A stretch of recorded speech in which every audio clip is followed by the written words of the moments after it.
Good day, family. Honorable leaders of the UNIA and its 67th International Convention, distinguished panelists Tony Browder, Paul Coates, Senghor Baye, Ismira Aich, Mama Tendai, Jabari Shaw, and others, I greet you with respect and love. This is attorney Nkechi Taifa, Executive Director of the Reparation Education Project. I deeply regret that I cannot be physically present with you today because of a prior commitment, but know this, my spirit is in the ELIFE room with you. I am so very much honored to join this sacred remembrance through this message to salute our brother, our scholar warrior, Dr. Runoko Rashidi. Before I speak on Runoko, let me first give flowers to the UNIA, the mighty, mighty, mighty organization birthed by the Honorable Marcus Messiah Garvey, of which my own grandfather was a member, a legionnaire, for uplifting Runoko both in life and now in legacy.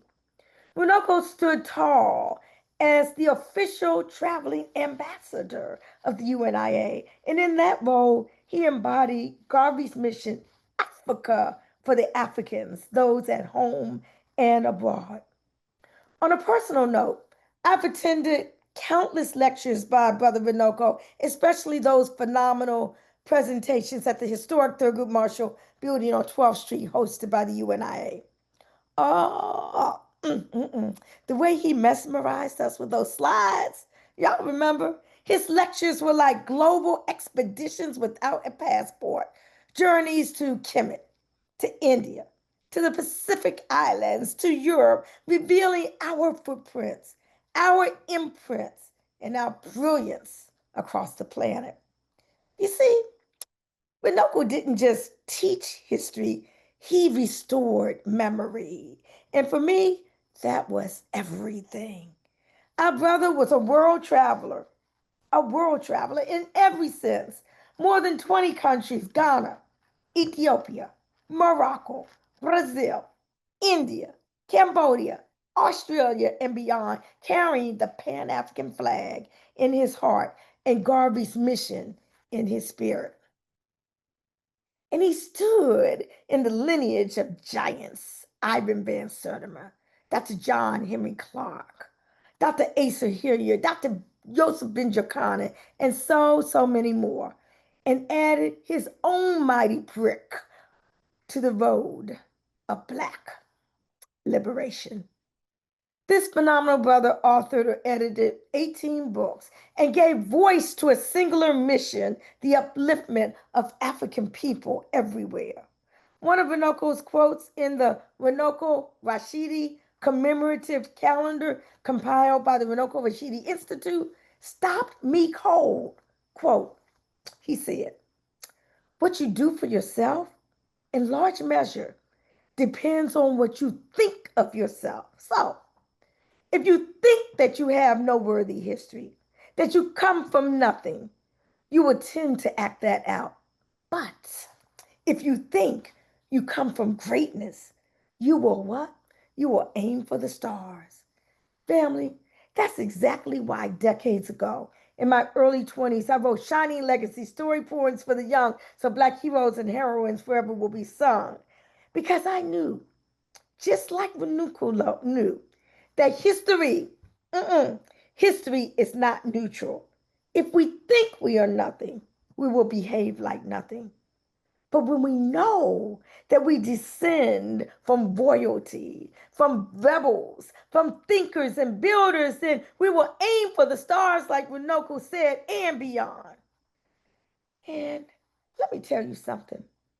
When I found out in 2020 that my book, Shining Legacy, was on the banned book list of the Central York, Pennsylvania School District, that only confirmed that the fight for truth telling is still raging.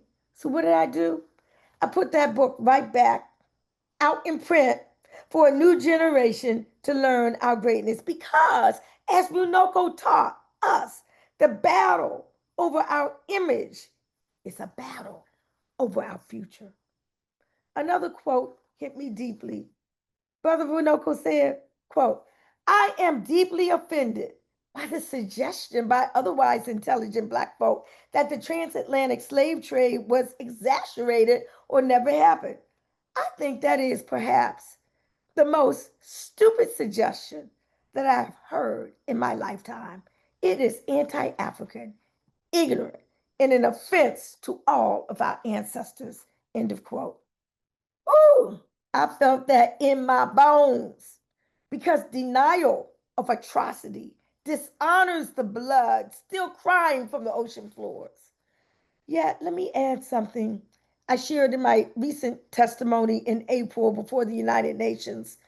I said that we must reject the term slave trade.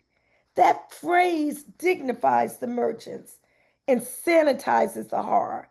This was not trade. This was war.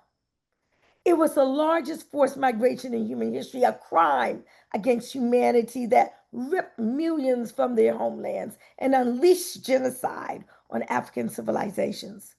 Words matter, and Runoko knew that. He fought for truth with evidence, with scholarship, and with fire. So, what is Runoko's legacy and lessons for today? Runoko's life teaches us that reparatory justice and historical truth are inseparable. His research didn't just fill pages, it fueled movements. His work wasn't academic vanity, it was liberation in motion. And in this moment, when anti Blackness is global, when book bans and historical erasures are real, when reparations is under attack, we need Runoko's spirit more now than ever. We need his relentless curiosity. We need his global lens. We need his refusal to compromise the truth. So, in closing today, I thank the UNIA for honoring this mighty, mighty, mighty ancestor. I thank the Rashidi family and his beautiful daughter, Asata Garvey, for sharing him with the world. And I thank each of you for helping to keep the flame alive. Let us remember his words and his works. Let us teach our children what he taught us, that we come from greatness, that we are builders of pyramids and the keepers of wisdom, and we are warriors for liberation. And as we close, I borrow from the Honorable Marcus Garvey words that Runoko lived by. Up, you mighty race. Up, you mighty race. Up, you mighty race. Accomplish what you will.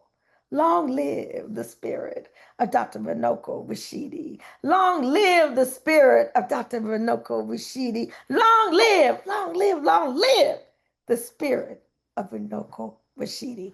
Ashe, Ashe, Ashe, y'all. Thank you very much. This is Nkechi Taifa.